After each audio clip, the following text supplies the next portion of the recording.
Old School Bodybuilding Clothing Company. If it's been 3.5 hours since you last ate protein and now you're starting to freak out, you are old school. If watching someone sit on a hammer machine for 5 minutes between sets playing with their phone pisses you off, you are definitely old school. OSBBC.com for the hardest training athletes. You're funny. Like I said. Like I said. Do you like my tail?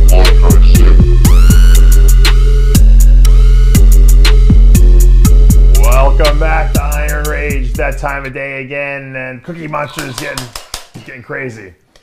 I'm here with Lee Priest and his police. 4 are you a GH? 3 are you a GH? 4 are you a GH? I saw your new intro. You like my you like my little rap song? I thought the Jimmy the Bull one was better though than mine. You were absent in the comments. You must have seen it later. Oh, I don't know. And I did see Tyler now's got his own little camera hooked up and stuff there. You weren't there in the comments though. Yeah, you should have your camera on right now for this show too. Oh, it is. Okay. Oh, there he is. There's Tyler. All right. I saw you. You sent me that link. I like it when you were on. They mentioned you on the Nick DiPaolo show again.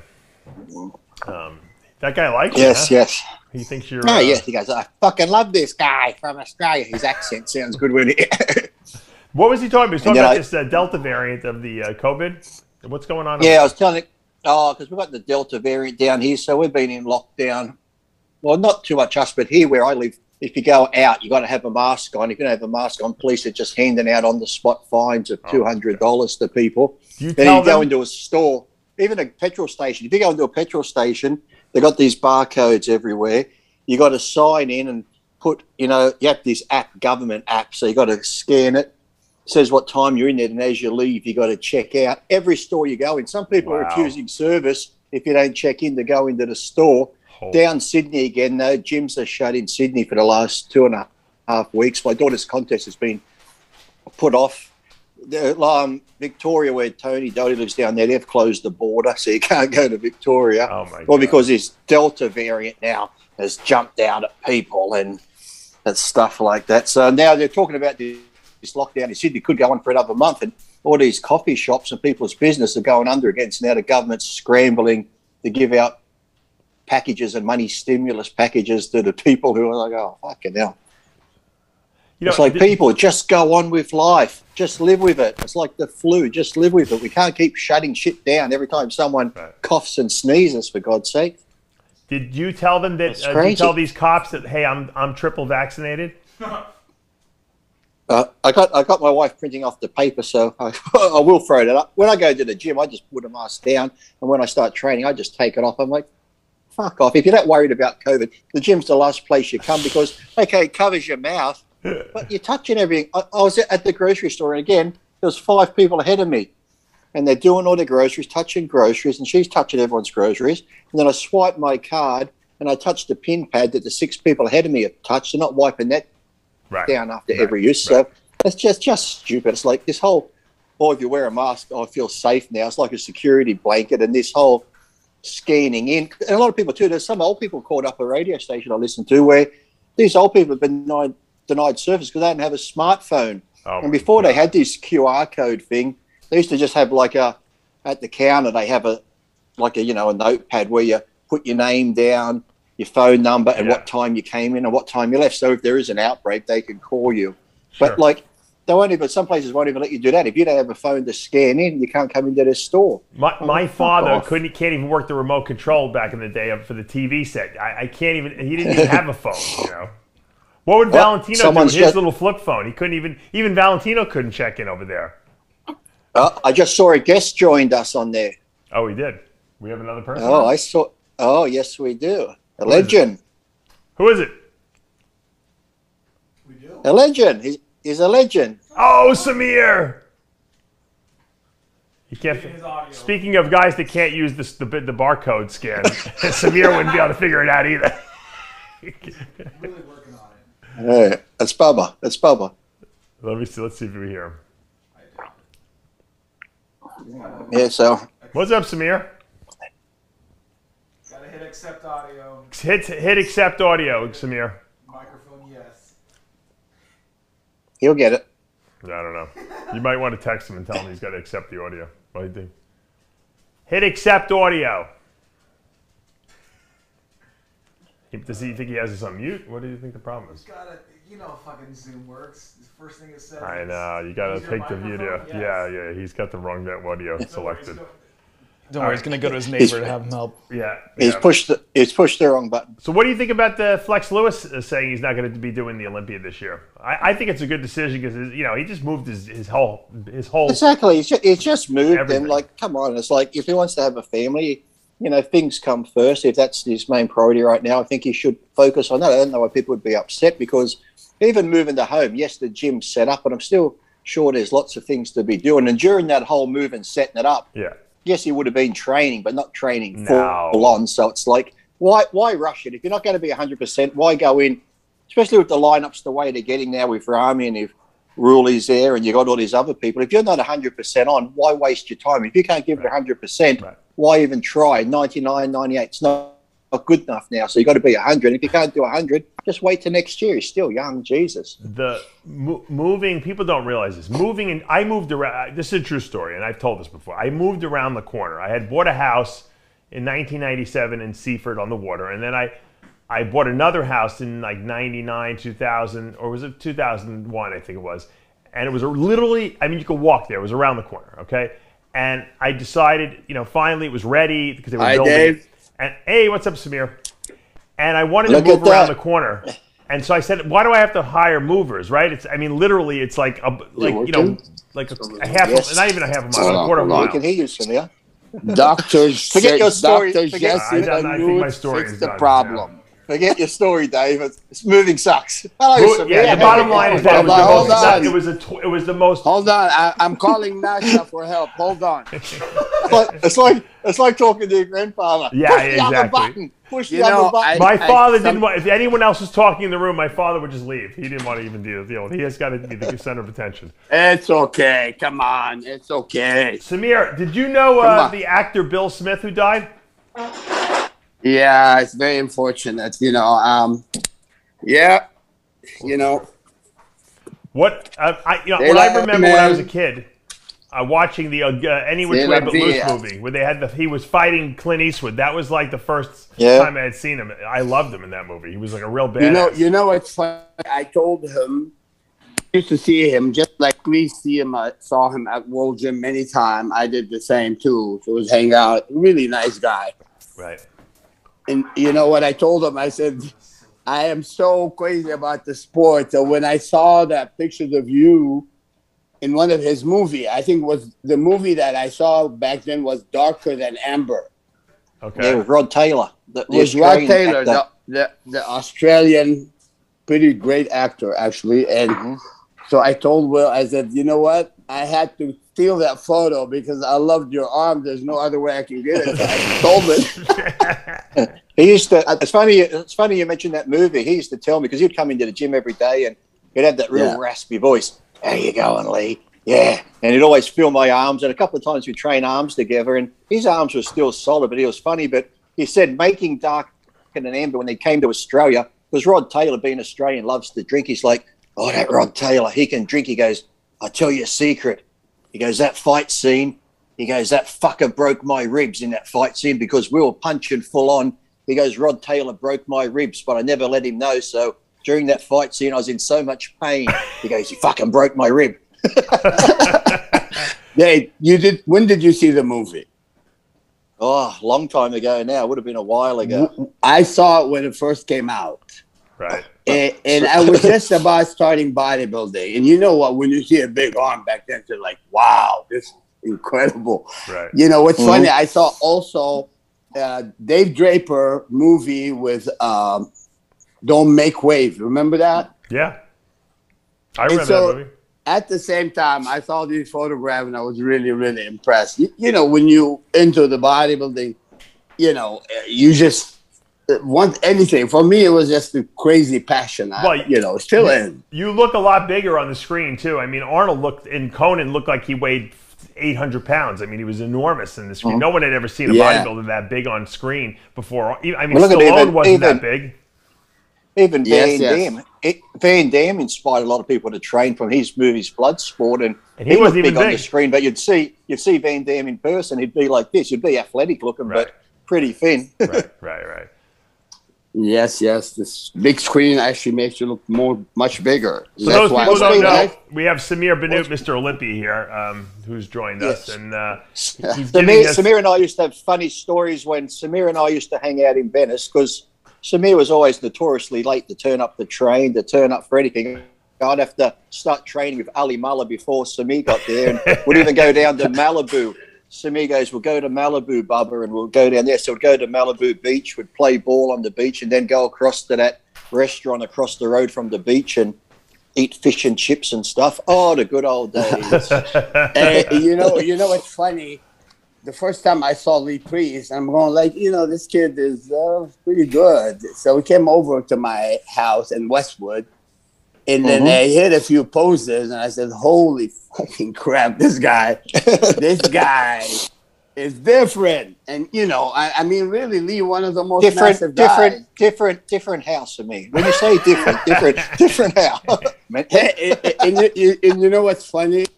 Lee was saying, I know I'm going to get labrada. Lee was hungry, and you can feel it. You can feel it, You know what's really incredible? At times, I saw Lee bulked up to close to 80 or more. Didn't you go up to that heavy?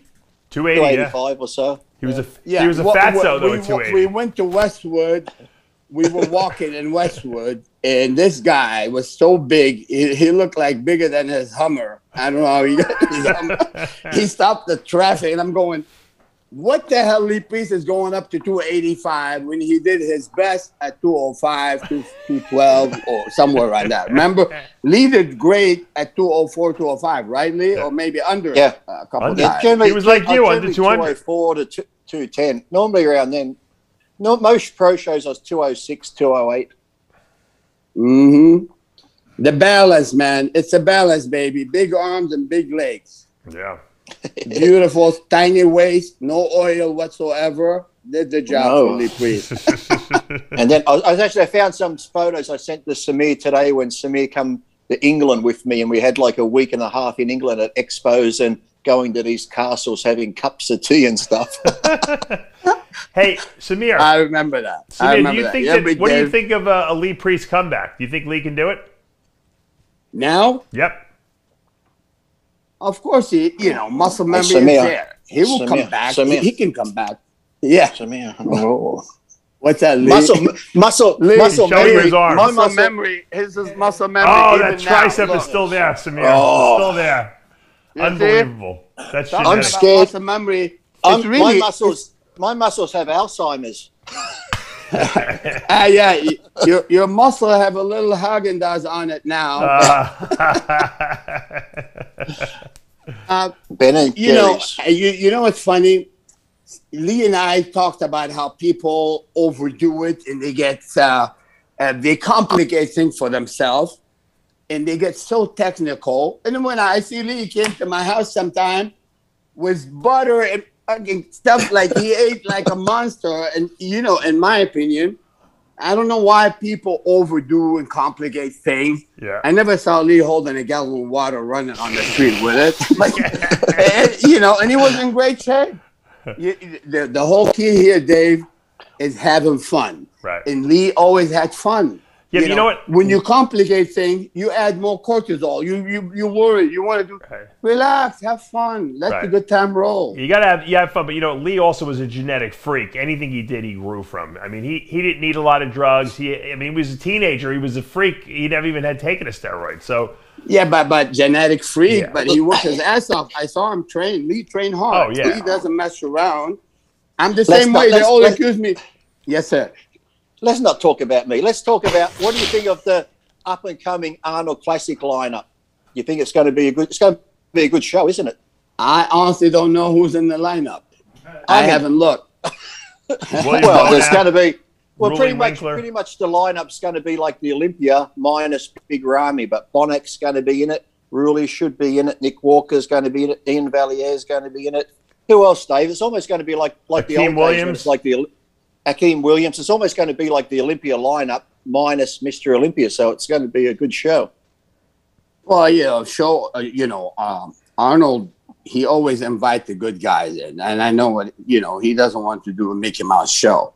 And you recall when you went to Arnold Classic, Arnold wants to have great shows. So do you think it's a good idea to maybe keep the Arnold around this time of year because it's right before the Olympia, or a month before? It kind of makes it easier for guys to do both shows and to have a better level of talent. Or do you think it should go back to March when it normally is? I see some new guys, but sometimes I really don't focus too much on them. There's Logan. Logan. Yeah, but do you think the Arnold should go back to March, or do you like right before the Olympia? Because this year we're going to see it in September because of COVID, and it's like a month before the Olympia. So a lot of these guys who do the Olympia are using the Arnold as almost like a warm up. I like it just before, like you said, use it for a warm up. Then that way guys can't complain and say, well, I'm doing the Arnold in March. I can't peak again later on in the year. Samir knows that back in the old days, people could peak all the time. Some guys now get a bit lazy. So if we've got to make it easier for them, the little snowflakes, so they can peak once and then peak again a couple of weeks later, move the Arnold close to the Olympia so they can do a couple of shows. Absolutely. How far apart the shows, Dave? They're a month apart. Well, that's doable. I mean, once you're in shape, 3 weeks, it's easy to really maintain it. In fact, you can even get better. I think so.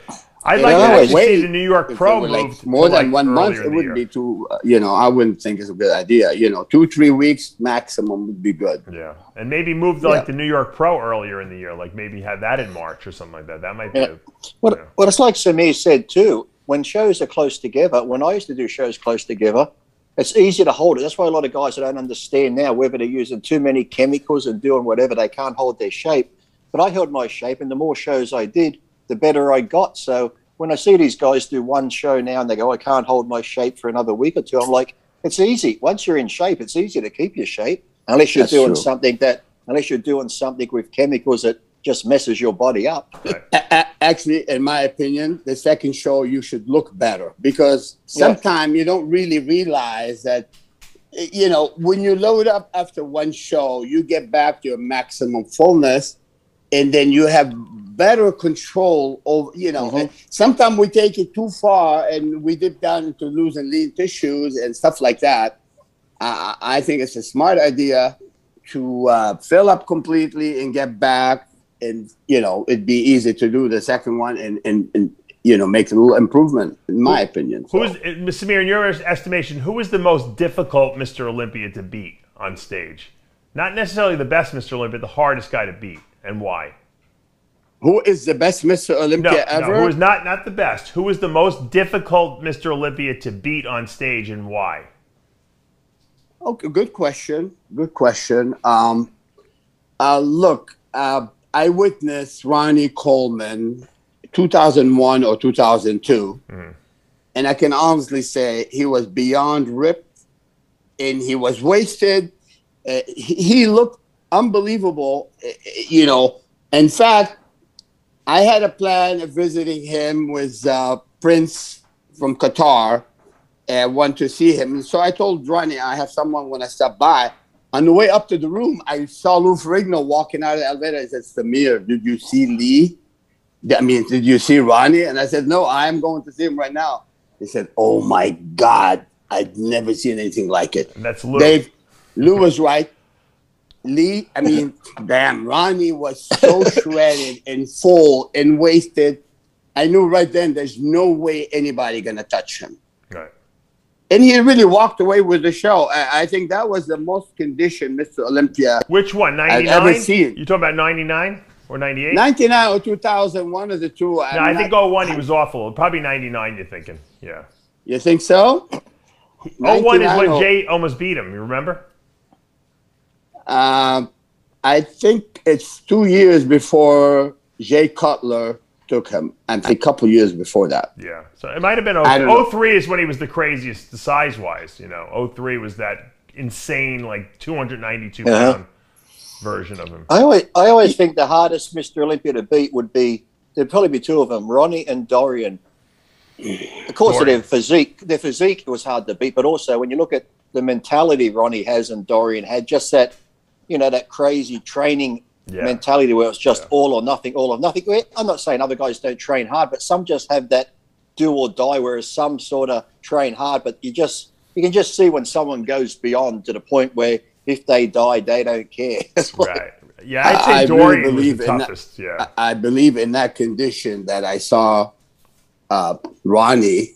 Up till now, I think about it because he was the most massive, but still wasted. You notice his midsection was super tight. Yeah. And, when the midsection goes away, it just don't matter. I'm not impressed. I'm not interested. Right. You notice, like, for example, not because Lee here, but Lee always competed in tight midsection. I never see Lee was a toughie. You too, SAMIR. Because right ahead, it's not about being too big and sacrifice and having a little, Ronnie Coleman later on, he lost that look. Yeah.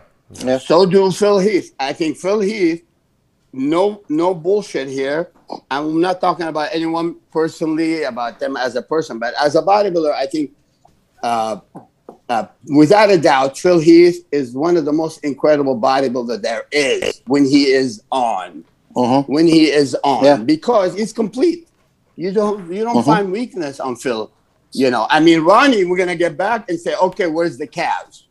Yeah. Or we may look, his glute is way down that reaches the middle of his hamstring.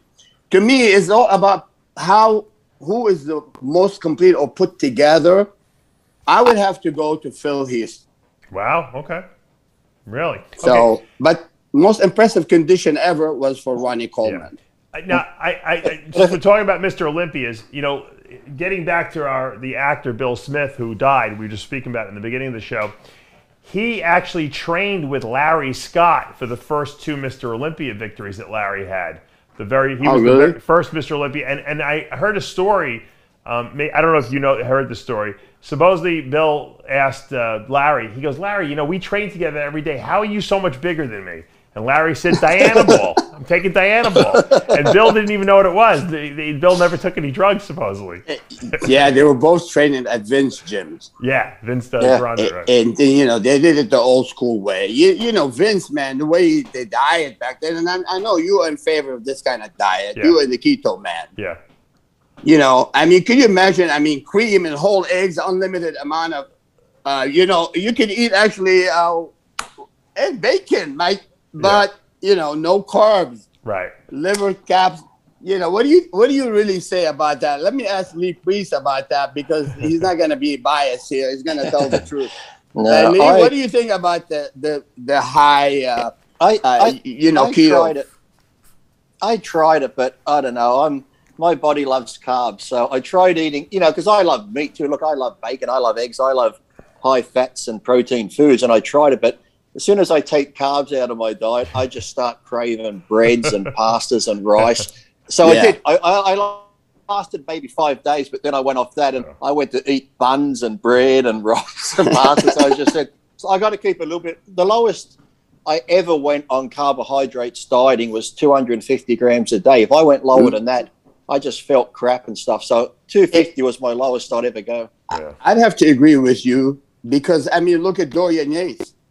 Dorian always came in shape, and he came in gnarly. Yeah. He never really go below 250 grams. This is when he deplete. He take 250. Yeah, but everyone's different. And Dorian was a genetic freak.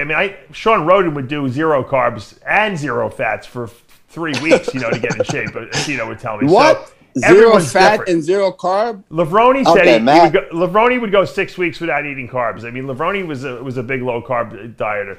So, everyone's a little different. You got to kind of figure out what your metabolism is and kind of go from there with it.